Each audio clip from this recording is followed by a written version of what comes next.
Thank you for being here. Today, we're going to explore a question that every human has asked at some point. Why do we dream? What do these strange, vivid stories mean, and why does the brain create them at all? From Freud's perspective, dreams aren't random. They're clues.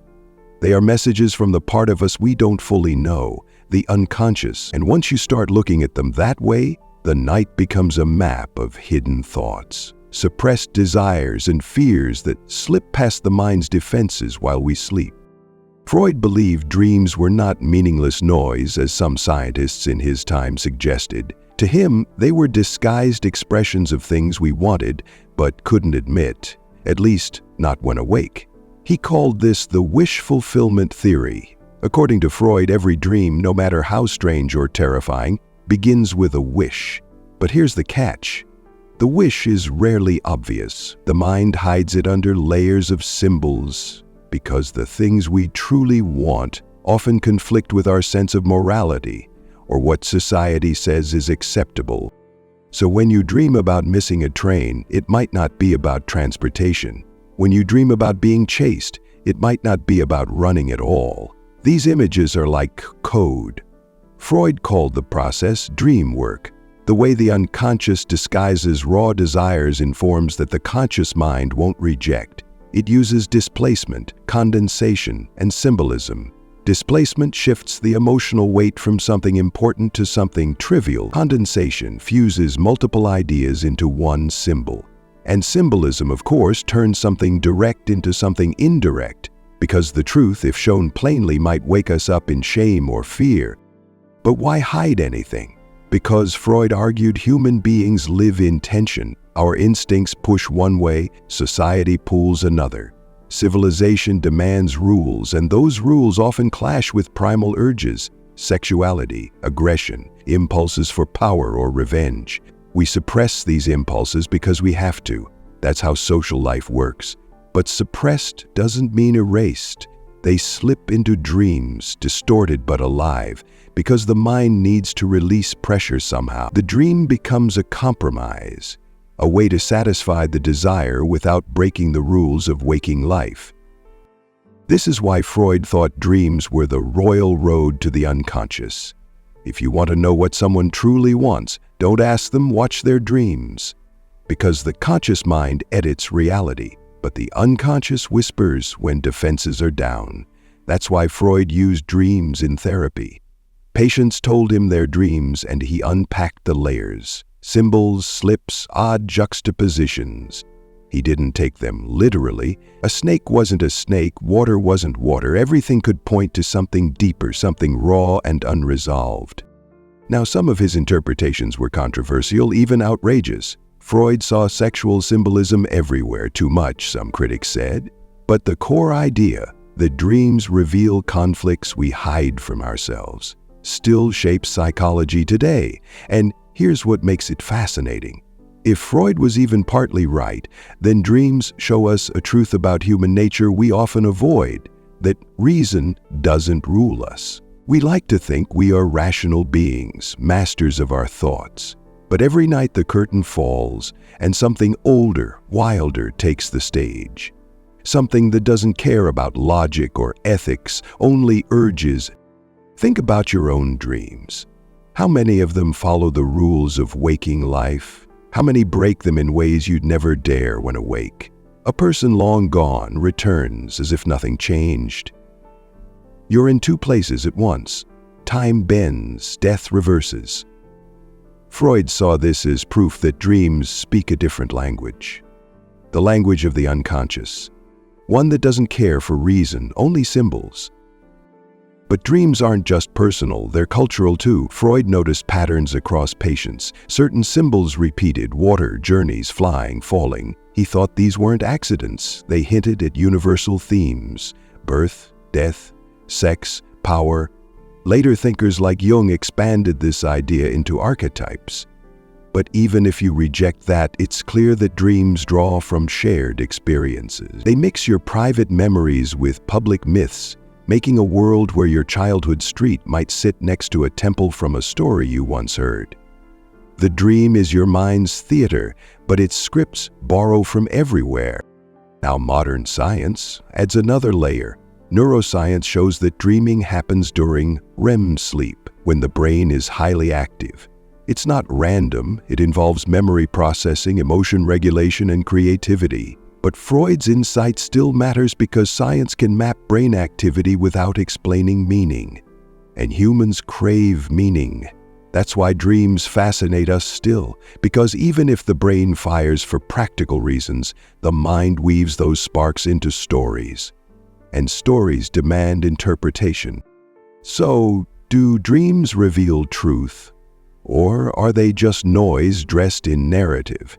Freud thought they tell the truth but slantwise, like a friend who speaks in riddles. And if you learn the code, you learn something not just about your night, but your life. What you want, what you fear, what you can't admit even to yourself. That makes dreams more than entertainment. They're confessions without words. They're the part of you that refuses to stay silent. Freud believed that if you want to understand why dreams matter, you have to understand the process behind them, the dream work. This isn't a conscious act.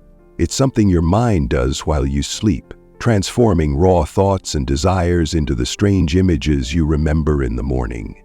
Why does it do that? Because your mind wants to keep you asleep.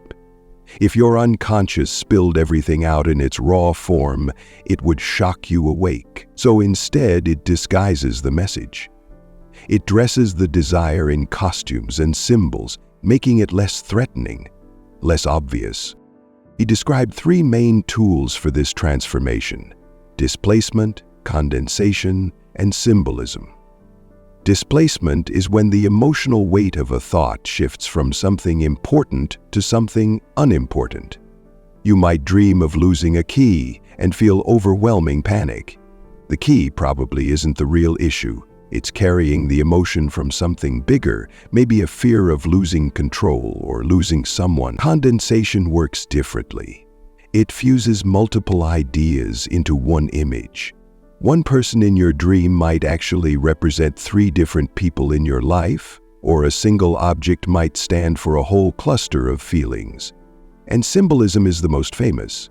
The dream replaces a direct image with something indirect. A locked door might stand for sexual frustration. A journey might symbolize ambition or escape. These symbols aren't random.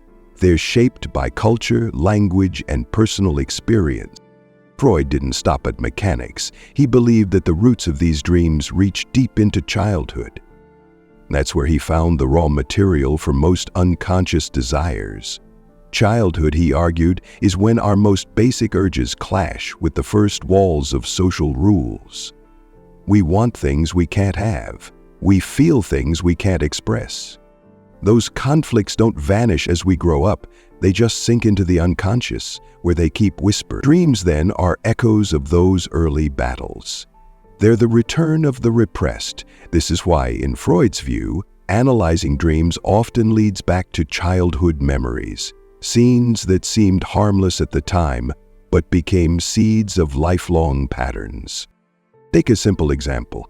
A person dreams about being scolded by a teacher, even though they're 40 years old and haven't seen a classroom in decades. Freud would ask, what does the teacher represent? Authority, judgment. Maybe this dream appears after the person feels criticized at work. The mind didn't invent a new symbol. It reached for an old one, because childhood experiences built the blueprint for how we process power and shame. This pattern repeats in countless forms. A locked door, a lost shoe, a broken object. Every detail could be a clue pointing not to the surface story, but to a deeper wish or fear. Now, critics say Freud stretched symbols too far, seeing sex and aggression in everything. And it's true that some of his interpretations sound exaggerated today. But even if you strip away the excess, the central insight holds.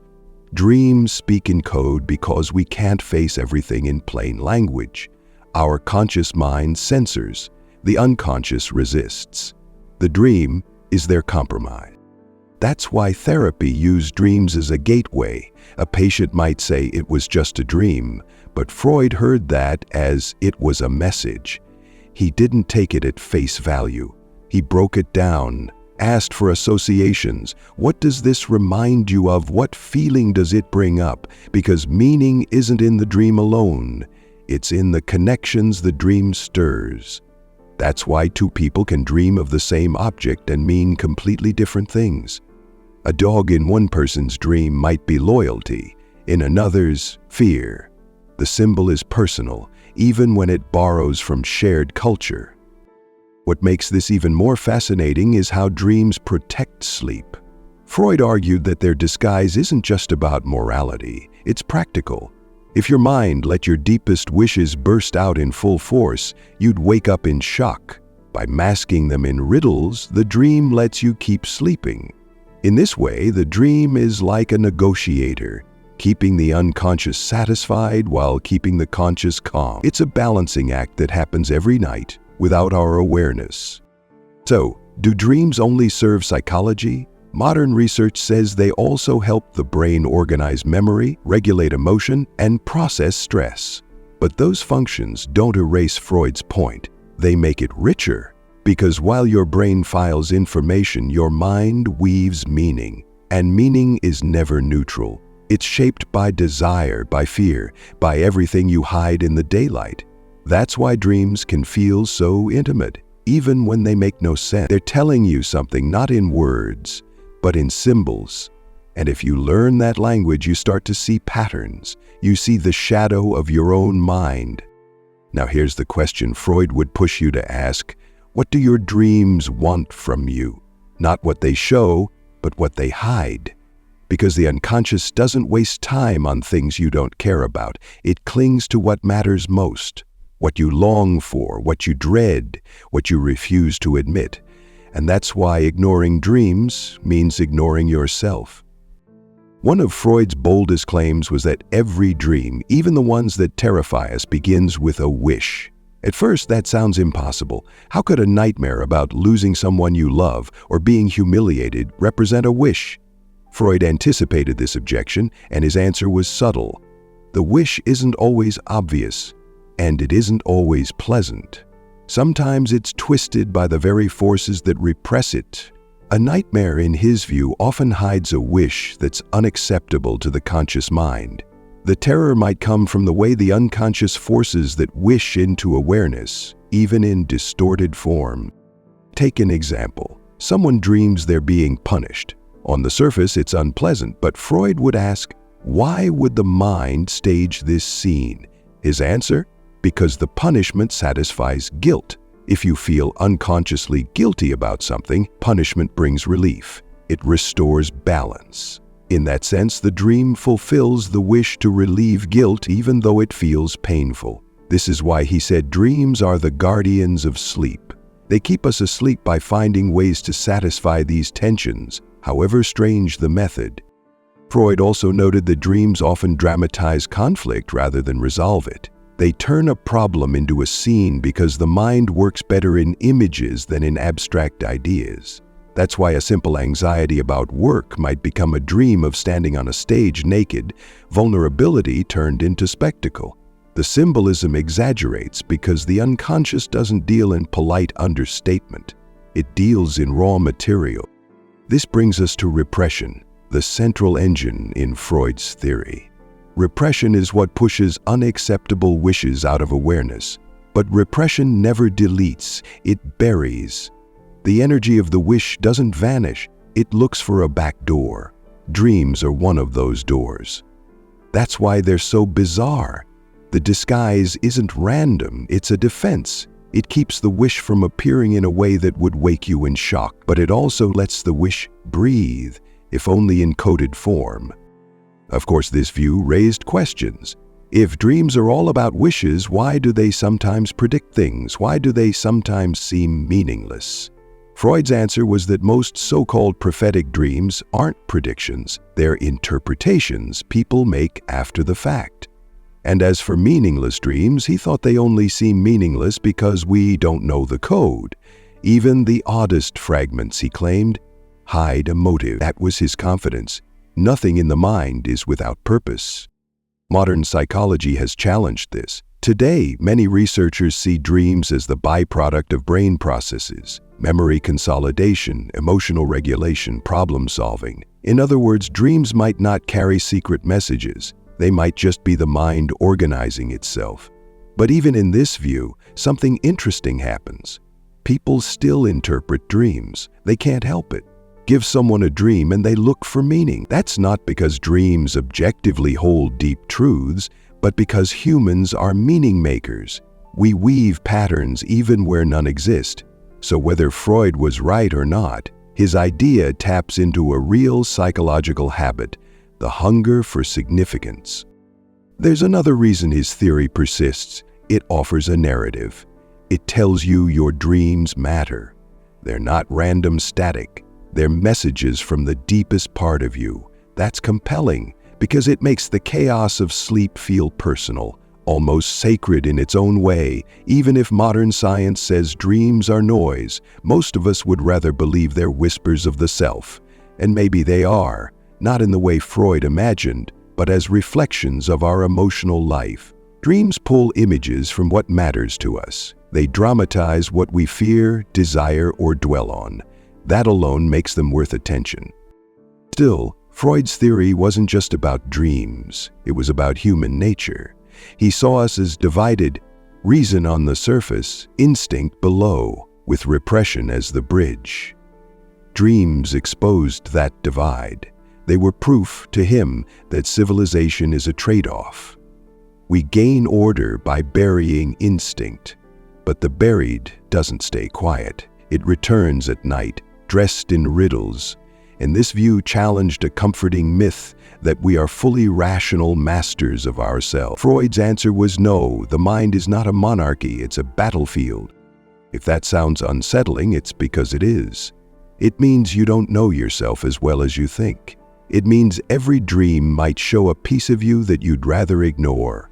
But Freud saw this not as doom, but as an opportunity. By studying dreams, he believed, we could reclaim those lost parts. We could make peace with what we repress instead of being ruled by it in secret. In that sense, the purpose of dream analysis wasn't decoding for fun, it was integration. It was about becoming more whole, more honest, even if that honesty costs comfort. So where does this leave Freud's theory today?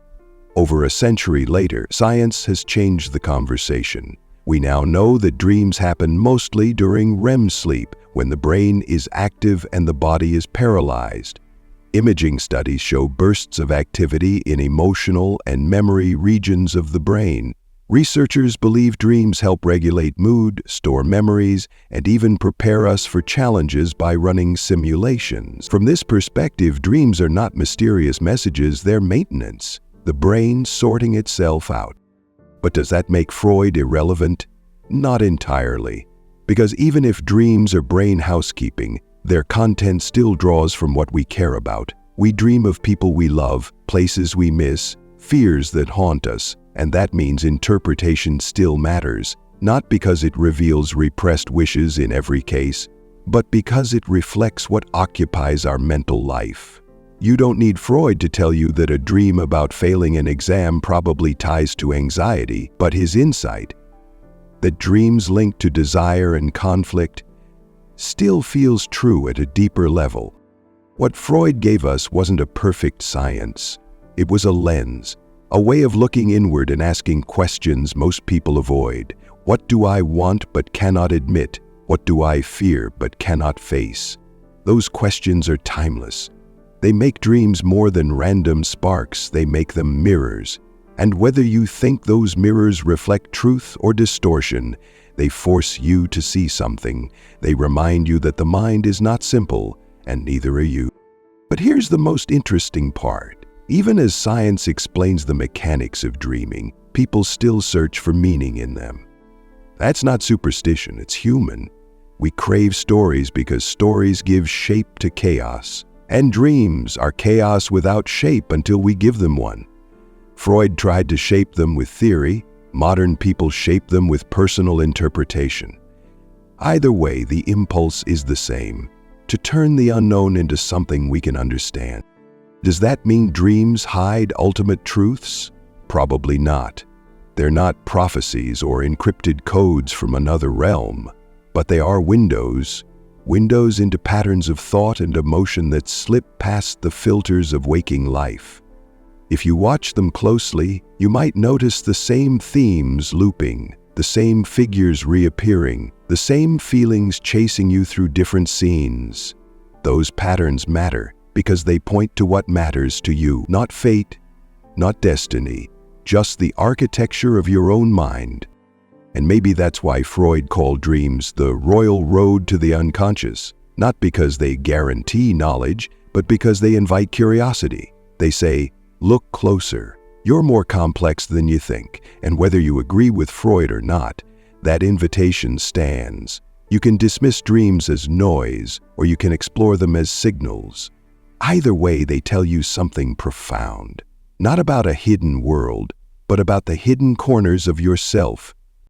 So the question isn't just why humans dream. The question is, what do you do with those dreams? Do you ignore them, or do you treat them as conversations with a part of you that rarely speaks?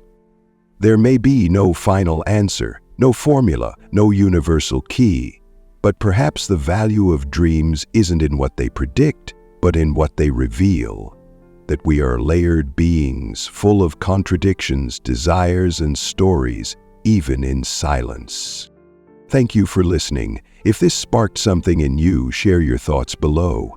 Do you think dreams have meaning, or are they just random brain noise? Stay thoughtful, stay curious, and remember, sometimes the strangest stories you'll ever hear are the ones your own mind tells you at night.